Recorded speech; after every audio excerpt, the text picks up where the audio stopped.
আসসালামু আলাইকুম, কেমন আছো তোমরা সবাই? এসএসসি একাডেমিক এবং ভার্সিটি অ্যাডমিশনের অধ্যায়ভিত্তিক ধারাবাহিক আলোচনার আজকে থাকবে নির্ণায়ক অংশ। ম্যাট্রিক্স ও নির্ণায়কের মধ্যে নির্ণায়কটা আলাদা করে বোঝানোর জন্যই আজকে নির্ণায়ক নিয়ে আমি কথা বলবো। তো ম্যাট্রিক্সে অলরেডি আমার দুইটা পার্ট 1 এবং পার্ট 2 দুইটা লেকচার অলরেডি আপলোড করেছি। তোমরা যারা আমার চ্যানেলে নতুন আসছো, আমার চ্যানেলটি সাবস্ক্রাইব করার অনুরোধ রইল। ভার্সিটি অ্যাডমিশন বলো বা একাডেমিক বলো, এটি পড়ানো আমার পেশা নয়, আমার নেশা, ভালো লাগে তাই পড়াই। তো আসো আজকে তোমাদের সাথে আলোচনা করব নির্ণায়ক নিয়ে। তো নির্ণায়ক নিয়ে যে কথাটা বলবো প্রথমেই, সে কথাটা হচ্ছে যে নির্ণায়ককে আমরা ম্যাট্রিক্স যখন বলেছিলাম, ম্যাট্রিক্সে বলেছিলাম যে ম্যাট্রিক্সকে ফার্স্ট ব্র্যাকেট অথবা থার্ড ব্র্যাকেট দিয়ে প্রকাশ করা হয়, আর নির্ণায়ককে পরম মান বা মডুলাস চিহ্ন দ্বারা প্রকাশ করা হয়। মডুলাস বা পরম মান চিহ্ন দ্বারা প্রকাশ করা হয়। আচ্ছা, ম্যাট্রিক্স যখন আমি বলেছিলাম এরকমটা, একটু তোমাদেরকে আমি একটু বেসিক কনসেপ্ট দেই। ম্যাট্রিক্সে যখন আমি এরকমটা লিখেছিলাম যে a = 2 × 3, এটা মানে আমি বলছিলাম যে a হচ্ছে এমন একটা ম্যাট্রিক্স যার দুইটা সারি আছে, তিনটা কলাম আছে, দুইটা সারি আছে, তিনটা কলাম আছে। মনে করো a লিখছিলাম এরকম 3 × 4, এটা মানে আমি বলছিলাম যে a হচ্ছে এমন একটা ম্যাট্রিক্স যার তিনটা সারি আছে, চারটা কলাম আছে, তিনটা সারি আছে, চারটা কলাম আছে। সেই মনে করো এটা যদি একটা নির্ণায়ক হয়, এবার কি হবে, এরকম মনে করো সাবিস আকারে যদি লেখা থাকে, মনে করো a21 এরকমটা লেখা আছে, তাহলে এটা মানে বুঝবা যে এ নির্ণায়কটার 2 নাম্বার সারির 1 নাম্বার সংখ্যা, 2 নাম্বার সারির 1 নাম্বার সংখ্যা, 2 নাম্বার সারির 1 নাম্বার সংখ্যাটার কথা বলছে। আচ্ছা, যদি এখানে এরকমটা লেখা থাকতো মনে করো a32, তাহলে হচ্ছে কি এই নির্ণায়কটার 3 নাম্বার সারির 2 নাম্বার সংখ্যাটা, 3 নাম্বার সারির 2 নাম্বার সংখ্যাটা। এবারে আসো নির্ণায়কে, আমি যেমন বলছিলাম যে ম্যাট্রিক্সের 7 টাইপের অঙ্ক আছে এবং 7 টাইপের অঙ্ক নিয়ে অলরেডি আমি আলোচনা করেছি। ঠিক সেরকমই নির্ণায়কে আমাদের 4 টাইপের অঙ্ক আছে। যদি আমরা 4 টাইপের অঙ্ক করতে পারি, তাহলে নির্ণায়ক থেকে যে কোনো ধরনের প্রশ্নের অ্যান্সার আমরা করতে পারবো। তো আসো আমি শুরু করি প্রথমেই হচ্ছে কি নির্ণায়কের যে টাইপ 1, সেটা হচ্ছে অনুরাশি নির্ণয়। যদি টাইপ 1 বলতে চাই, তাহলে টাইপ 1 হচ্ছে কি আমাদের অনুরাশি নির্ণয় করব। অনুরাশি কিভাবে বের করে দেখো, অনুরাশি যে কোনো একটা সংখ্যার বের করতে হয়। এখানে সে মনে করো আমাদের 2 এর অনুরাশি বের করতে বললো। 2 এর অনুরাশি যদি আমরা বের করি, 2 এর অনুরাশি তোমাকে বলবে যে 2 এর অনুরাশি কত, এরকমটা এখানে স্পেসিফিক সংখ্যা দিয়ে তোমাকে বলবে, অথবা এই 2 কে এভাবেও আইডেন্টিফাই করা থাকতে পারে।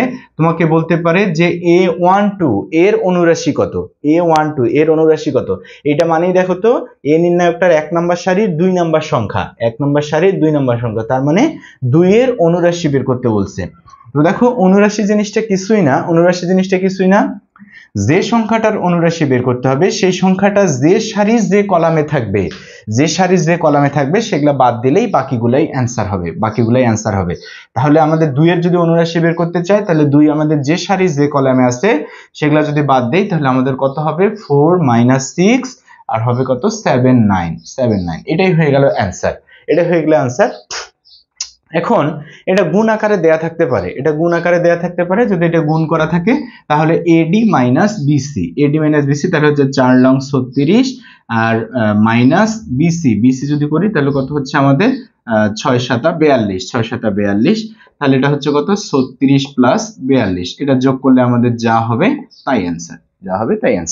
এটা তোমার গুণ করা থাকতে পারে, যদি গুণ করা থাকে তাহলে AD - BC করবা, অথবা ম্যাক্সিমাম ক্ষেত্রে অ্যান্সারগুলো এরকম করেই দেওয়া থাকে যদি এমসিকিউ টাইপে আসে।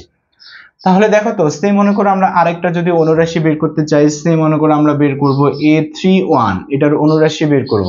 তাহলে আমরা বলতেছি যে সংখ্যাটার অনুরাশি বের করব সেটা যে সারির যে কলামে থাকবে সেগুলা বাদ দিলে বাকিগুলাই অ্যান্সার হবে। তাহলে 7 যে সারির যে কলামে আছে সেগুলো যদি বাদ দেই, তাহলে 2 - 3, আর কত হবে 5 - 6, এটাই অ্যান্সার।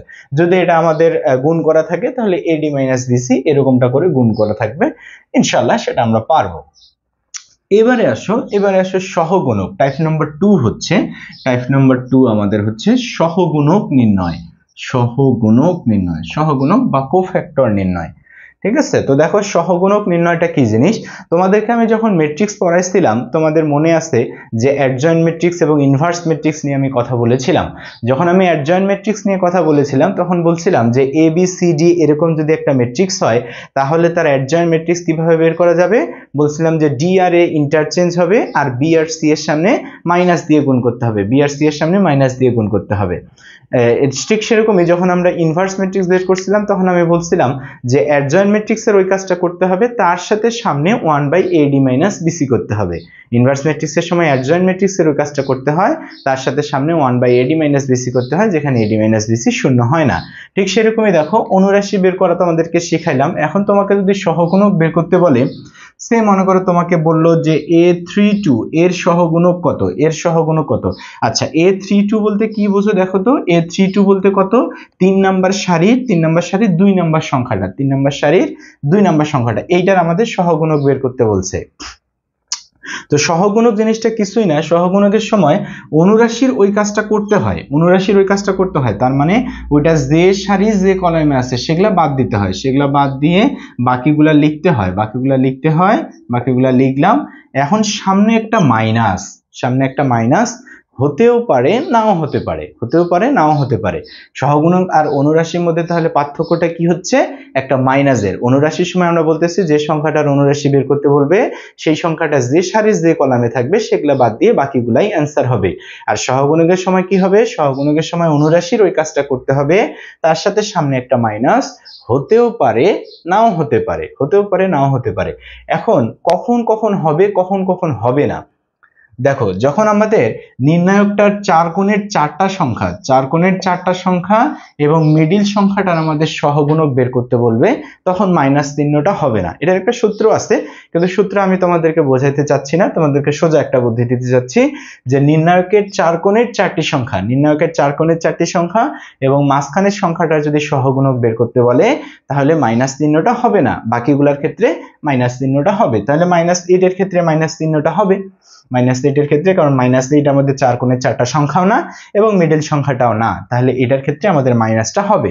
এখন এটা কি আছে, এইটা নির্ণায়কটার সাথে এই মাইনাসটা গুণ আকারে আছে।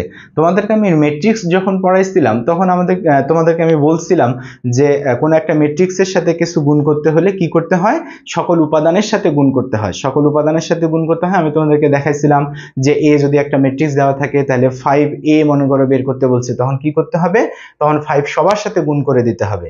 তাহলে এটা যদি একটা ম্যাট্রিক্স হতো তাহলে এই মাইনাসটা কি হতো, সবার সাথে গুণ হতো, সবার সাথে গুণ হতো। কিন্তু নির্ণায়কে কিন্তু সবার সাথে গুণ হয় না, নির্ণায়কে সবার সাথে গুণ হয় না। নির্ণায়কে মনে রাখবা যে কোনো একটা নির্ণায়কের সাথে কিছু গুণ করতে হলে যে কোনো একটা সারি অথবা যে কোনো একটা কলাম বরাবর গুণ করতে হয়, যে কোনো একটা সারি অথবা যে কোনো একটা কলাম বরাবর গুণ করতে হয়। তো এইটা যদি এইরকম করে অ্যান্সার দেওয়া থাকে, এরকম করে যদি আমাদের অ্যান্সার দেওয়া থাকে তাহলে এটা তো আমরা পারবো যে মাইনাস, এটা কি করব, AD মাইনাস BC করব। তাহলে AD যদি আমরা করি তাহলে কত হবে, -6, আর মাইনাস BC যদি করি তাহলে মাইনাস মাইনাস প্লাস, ওটা কত হচ্ছে 12, তাহলে এখান থেকে +6 বের হচ্ছে, সামনে মাইনাস আছে, তাহলে আমাদের -6 হয়ে গেল। এরকমটা যদি অ্যান্সার দেওয়া থাকে তাহলে তো খুবই ভালো, তুমি AD মাইনাস BC করলে সামনে মাইনাস গুণ করে দিলে হয়ে গেল।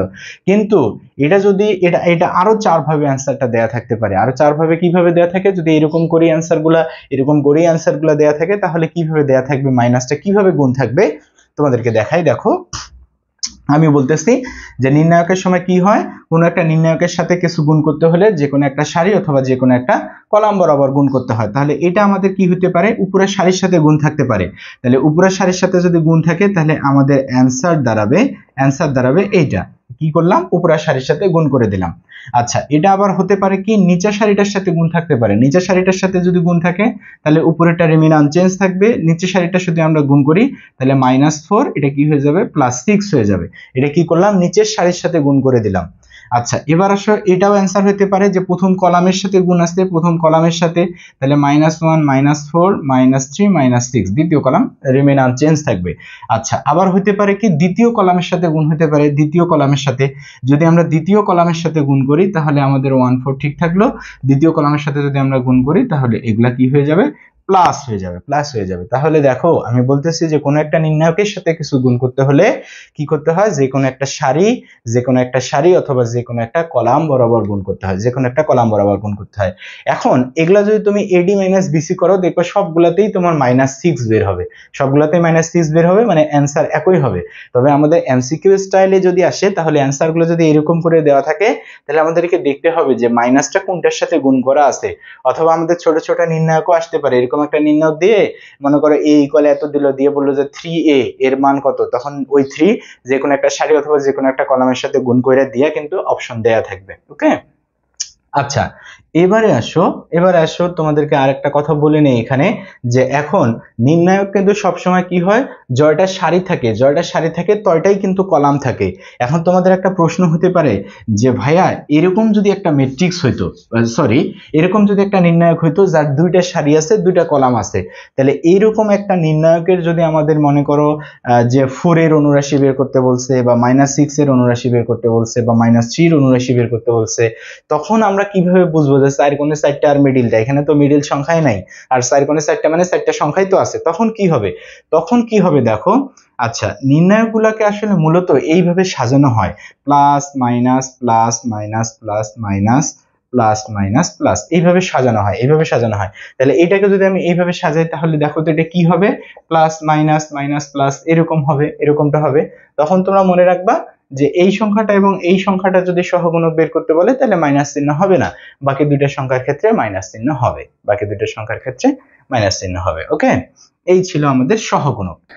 এবারে আসো টাইপ নাম্বার 3 হচ্ছে নির্ণায়কের মান নির্ণয় নিয়ে কথা বলবো। নির্ণায়কের মান নির্ণয় খুবই সহজ।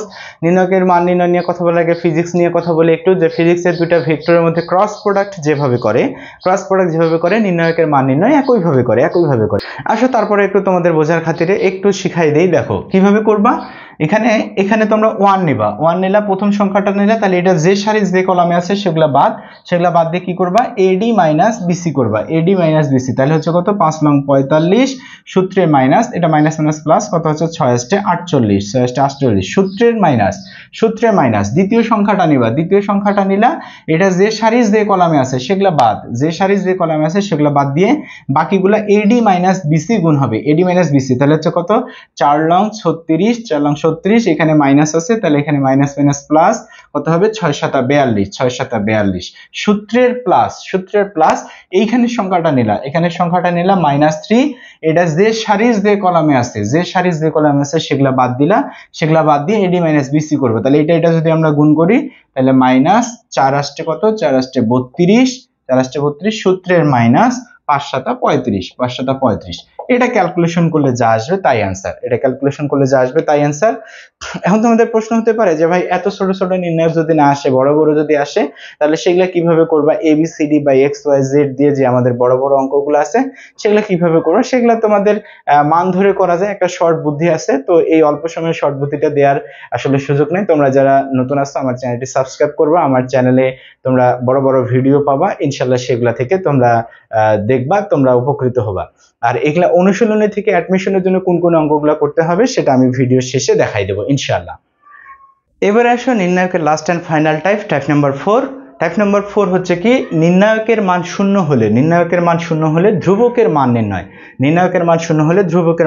আমি যখন ম্যাট্রিক্স করছি, ম্যাট্রিক্সের মধ্যে আমি একটা জিনিস দেখাইছি, টাইপ নাম্বার 7 আমাদের সিঙ্গুলার ম্যাট্রিক্স বা ব্যতিক্রমী ম্যাট্রিক্স ছিল। ব্যতিক্রমী ম্যাট্রিক্স কিভাবে করে, আমরা বলছিলাম যে পি এর মান কত হলে, এর মান কত হলে, এম এর মান কত হলে এত ম্যাট্রিক্স একটি ব্যতিক্রমী ম্যাট্রিক্স হবে। তখন আমরা কি করছিলাম, এডি মাইনাস বিসি ইকুয়াল 0 ধরে ক্যালকুলেশন করছিলাম। ওখানে আমরা বলেছিলাম যে ম্যাট্রিক্সের নির্ণায়কের মান শূন্য হয় তাকে ব্যতিক্রমী ম্যাট্রিক্স বলে বা সিঙ্গুলার ম্যাট্রিক্স বলে, এটা আমরা আলোচনা করেছিলাম। ঠিক একই জিনিস যে ব্যতিক্রমী ম্যাট্রিক্স যেভাবে করে নির্ণায়কের মান শূন্য হলে ধ্রুবকের মান নির্ণয় একইভাবে করে। তোমার কি বলা থাকবে যে এত নির্ণায়কের মান শূন্য হলে এর মান কত, অথবা এখানে এম দেওয়া থাকতে পারে, পি দেওয়া থাকতে পারে, এরকমটা থাকতে পারে। বলবে যে এত নির্ণায়কের মান শূন্য হলে এ এর মান কত, পি এর মান কত, এম এর মান কত। তখন আমরা কি করব, তখন আমরা ক্যালকুলেশন করব এডি মাইনাস বিসি ইকুয়াল 0। এটা ক্যালকুলেশন, এটা 0 ধরে ক্যালকুলেশন করলেই হবে। তাহলে এডি যদি আমরা করি তাহলে কত হবে, এ মাইনাস 2 এ মাইনাস 3 মাইনাস বিসি যদি করি তাহলে 12 ইকুয়াল 0। এটা যদি আমরা ক্যালকুলেশন করি তাহলে a square minus 3a minus 2a plus 6 minus 12 equal 0, a square minus 5a minus 6 equal 0। তাহলে a square minus 6a plus a minus 6 equal 0। তাহলে a minus 6 a plus 1 equal 0। তাহলে এর মান আমাদের বের হবে 6 আর মাইনাস 1, 6 আর মাইনাস 1। আচ্ছা, এটা আমি তোমাদেরকে ব্যতিক্রমী ম্যাট্রিক্সে আমি বলছিলাম যে এগুলো অপশন টেস্ট করেও করা যায়। রিটেন টাইপে যদি করো তাহলে তো এইভাবে করতে হবে। আর এগুলো অপশন টেস্ট করে কিভাবে করা যাবে, এরকম তো 4টা অপশন দেয়া থাকবে, এরকম 4টা অপশন দেয়া থাকবে। তুমি কি করবে, অপশন থেকে এই মানগুলা এখানে বসায় দিবা। দেখো যদি আমি 6 বসাই দেই, 6 বসাই দিলে দেখো তো এটা কত হয়, 6 বসাই দিলে এটা কত হবে 4, এটা হচ্ছে 6, এটা হচ্ছে 2, এখানে যদি 6 বসাই দিই তাহলে এটা কত হবে 3। এখন তুমি দেখো তো এডি মাইনাস বিসি করো তো, তাহলে দেখো 3 এ 4 এ 12 মাইনাস 6 দুগুণে 12, তাহলে এটা 0 হয়ে যাচ্ছে। তুমি নিজেই বুঝতে পারবা যে তোমার অঙ্ক হয়েছে। ঠিক আছে, চাইলে তুমি অপশন টেস্ট করে করতে পারবা। তো এই ছিল আমাদের টাইপ নাম্বার 4। তো নির্ণায়কের মধ্যে আমরা কি শিখলাম, নির্ণায়কের মধ্যে আমরা 4 টাইপের অঙ্ক শিখলাম। টাইপ নাম্বার 1 হচ্ছে অনুরাশি নির্ণয়, টাইপ নাম্বার 2 হচ্ছে সহগুণক নির্ণয়, টাইপ নাম্বার 3 হচ্ছে নির্ণায়কের মান নির্ণয়, আর type number 4 last and final type number 4 হচ্ছে কি, নির্ণায়কের মান শূন্য হলে ধ্রুবকের মান নির্ণয়। তো তোমাদের টেক্সট বই থেকে কোন কোন অঙ্কগুলো অ্যাডমিশনের জন্য খুবই জরুরি বা খুবই ইম্পর্টেন্ট তোমরা যদি জানতে চাও তাহলে আমার চ্যানেলটি সাবস্ক্রাইব করে পাশে থাকবা। আমি মাসুদ রানা, পড়াই না শেখাই, জ্ঞানের আলো ছড়াই।